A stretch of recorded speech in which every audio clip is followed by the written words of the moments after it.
Hey, where are you? What are you doing? My mom is in trouble. The voice on the answering machine message came from my husband. My mother-in-law had collapsed and had to be rushed to the hospital by ambulance. When I opened the wardrobe in my mother-in-law's room to prepare for her hospitalization, I saw an unbelievable picture of my husband and sister-in-law. When I saw the picture, my mind went blank and I ran to my parents' house to escape. It had been 3 years since I met my husband. I had been deceived for a long time. My husband did not love me. He just wanted a wife. I could never forgive him. So I decided to divorce him. My name is Sarah. I'm 32 years old and I work at a beauty salon. 4 years ago, I was in a hurry. My friends and colleagues from school were getting married one after another. I wanted to get married while I was still in my 20s. I was tired of hearing about husbands and children from my friends who were married. My friends may not have meant to belittle me, but although I listened to them smiling, there were times I cried on the way home. I was so envious. I hadn't had a boyfriend for a while, and I wondered if I would ever get married. Such thoughts made me feel gloomy and impatient. I had 2 years left in my 20s, so I decided to start marriage activity with all my heart. I think I did most of what I could, such as dating apps and marriage activity parties. I met a lot of people, but it was difficult to meet the right person. The person I liked was not marriage-minded and never got to the point of a relationship. I don't think I have high ideals, but it doesn't work out. I've only ever had friendships and then relationships. I was struggling with the difficulties of marriage activity. In the meantime, my friends were getting married one after another, so I decided to register with the marriage agency. It was expensive, but I thought that there would only be people I really wanted to marry there. That's when I met my husband, Ken. He was 5 years older than me and a refreshingly handsome man working for a prestigious company. It was a wonder that he wasn't married, and from the moment I saw his profile, I knew he was the only man for me. I signed up because I wanted to get married as soon as possible. That's what my husband said on the day we first met. Me too. Nice to meet you. I thought he was a refreshing person, just like his profile, polite and nice in the way he talked to me. I appealed to him like never before. I told him that I didn't have much education or work experience, but that I liked doing housework. I'm too busy with my work to take care of the house, so I want to marry someone like Sarah, he said with a smile. I was flattered and so happy. Finally. I actually live alone with my mother.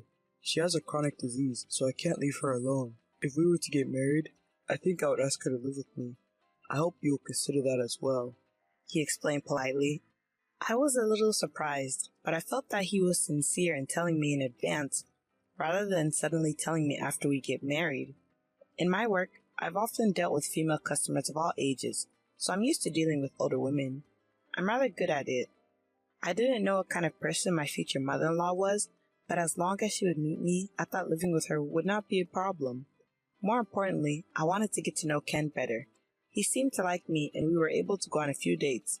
The more I met him, the more I thought he was a gentleman and a nice person. I was also able to sit in one dinner and meet his mom.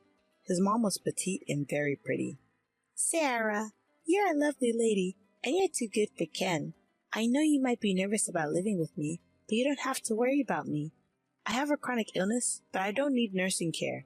Next time, let's go out for parfait instead of this nice restaurant, she said. She has a high voice, speaks in a relaxed manner, and we share a love of sweets, so I thought we would hit it off. I no longer felt uneasy about living together. Ken said that he wanted to get married right away, and we started dating on the premise of marriage. Ken was a busy man, constantly working, but he made time for me.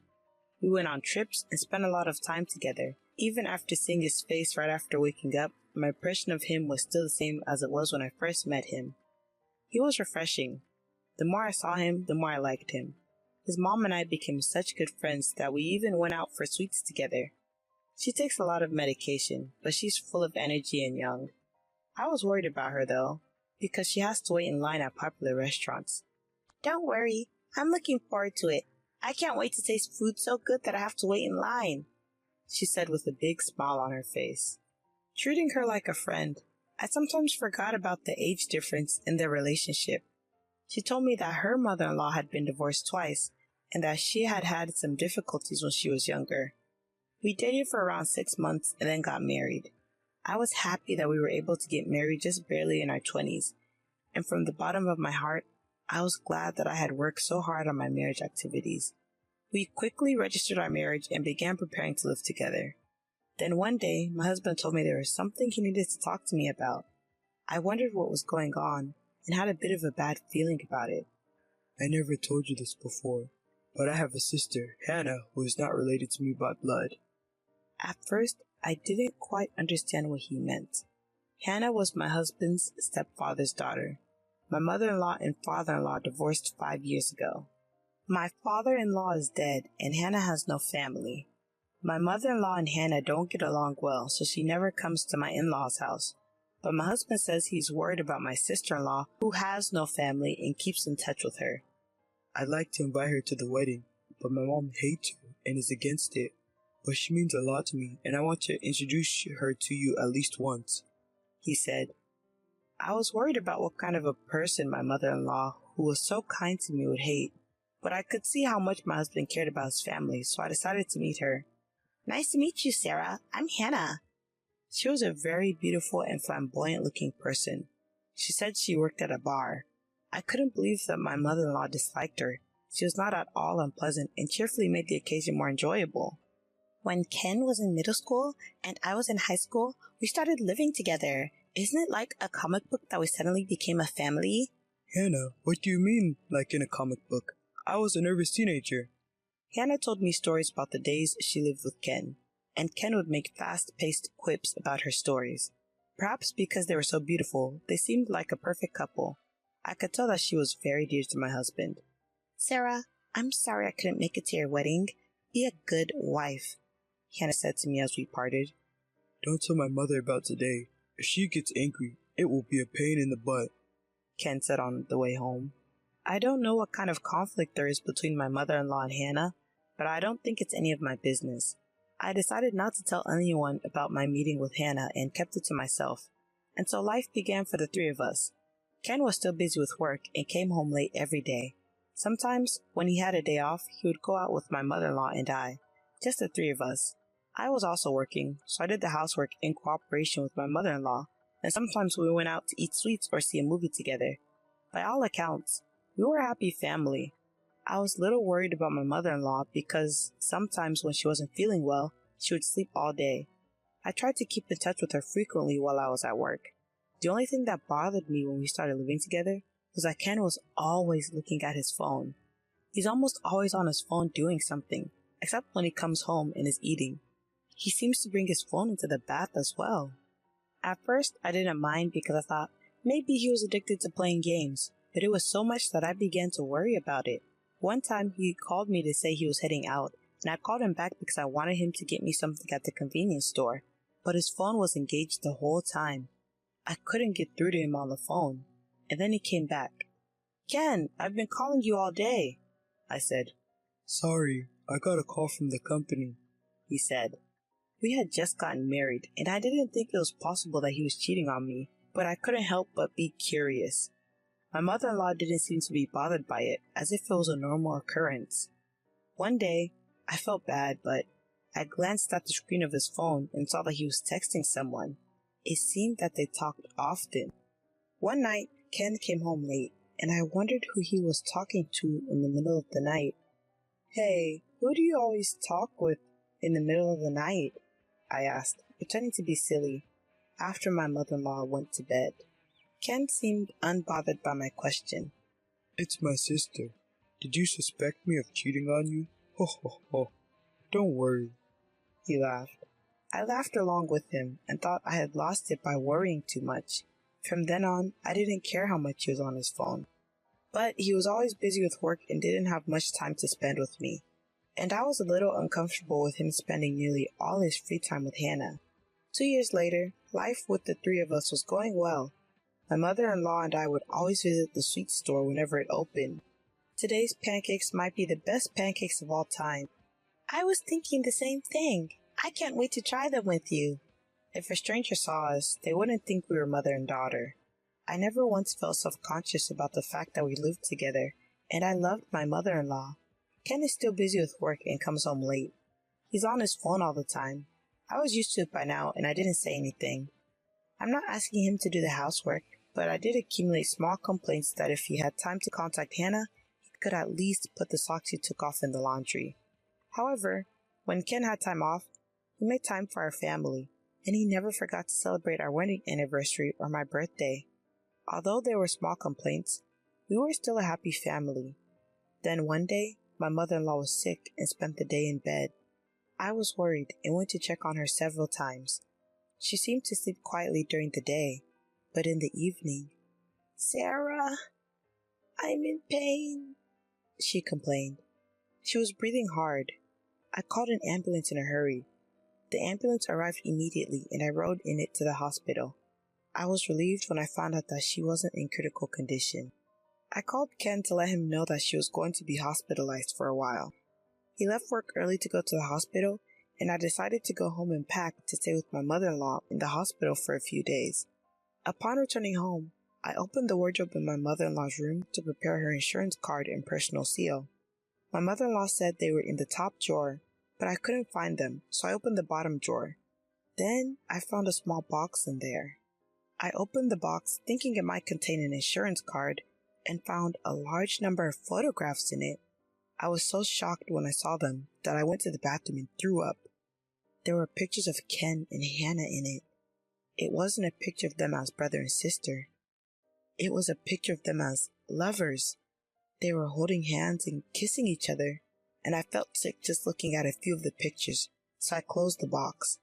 It was painful to think about the fact that he had been in close contact with Hannah up until this point. My mind went blank, and the next thing I knew, I was running to my parents' house with that box in my arms. At my parents' house was my mother, who was surprised to see me. When my mother saw what was in the box, she hugged me. After crying for a while, she saw that I had calmed down. "These pictures of Ken and another woman. Is he cheating?" she asked me. My mother was surprised when I told her that it was Hannah and that it was in the wardrobe in my mother-in-law's room. I hadn't even told my mother that I had a sister-in-law. "I can't live with him anymore," I said to my mother. She said, "Of course you can't live with him. I can't allow it." My mother was also angry. When I looked at my phone, I found a lot of incoming calls from Ken and a voicemail message that said, "Hey, where are you? What are you doing when your mother is in trouble?" The message was an angry one. I thought, I'm the one who should be angry. I turned off my phone that day because talking about it would remind me of the pictures and make me sick. The next day, out of the goodness of my heart, I contacted him. "There's something I need to talk to you about this evening. I'll be there with my mother, so please call Hannah," I told him. "Thank goodness, she's alive. I wondered what you were going to say when my mother was in trouble." He started blabbing on and on. "Please do. I'll see you at night." I hung up the phone. As soon as I hung up the phone, I went to my mother-in-law's hospital room.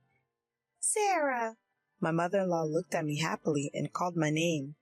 "I'm sorry you're not feeling well, mother-in-law, but I wanted to hear the truth." I opened the box I found in my mother-in-law's wardrobe and showed it to her. Then my mother-in-law began to shed tears.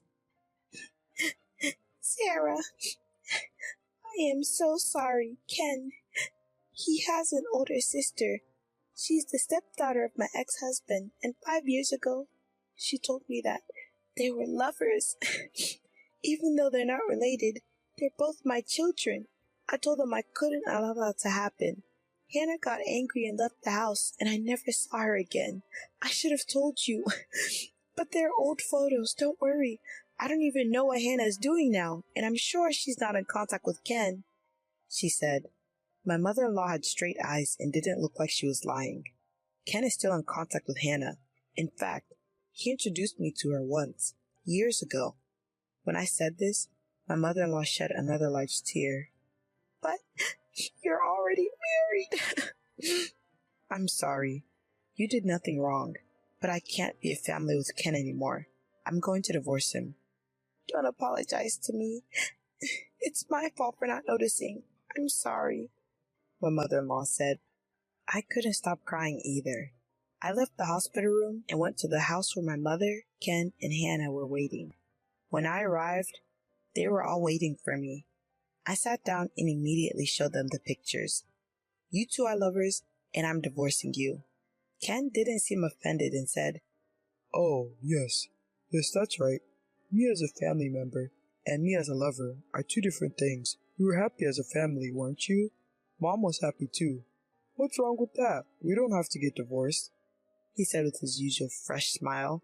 Hannah too. I'm sorry I didn't tell you, but I have no intention of destroying your family.